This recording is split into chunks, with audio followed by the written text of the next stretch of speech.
கடுகு நல்லா வெடிச்சதுக்கப்புறம் வெங்காயம் தக்காளி போட்டு நல்லா அந்த எண்ணெய் பிரிஞ்ச அளவுக்கு சுருங்க வதக்கணும். அது நல்லா எண்ணெய் பிரிஞ்சு வதங்கினதுக்கப்புறம்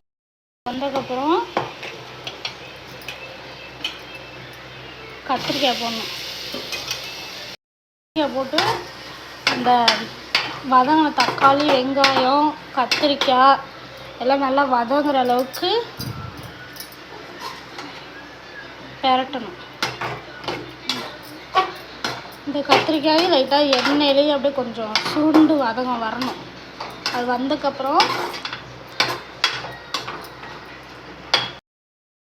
நல்லா வெங்காயம் தக்காளி எல்லாம் நல்லா மிக்ஸ் ஆகிடுச்சு. இப்போ நம்ம என்ன பண்ணணும், மசாலா போடணும். மஞ்சத்தூள், மிளகாத்தூள் இது 2 போட்டு நல்லா கத்திரிக்காயோட மிக்ஸ் ஆகிற அளவுக்கு நல்லா வதக்கணும்.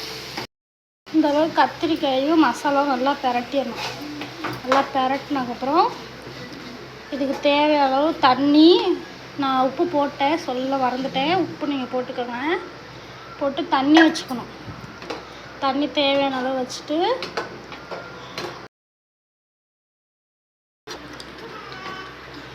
அந்த கத்திரிக்காயும் அந்த மசாலா கொஞ்சம் மிக்ஸ் ஆகிட்டு இருக்கணும்.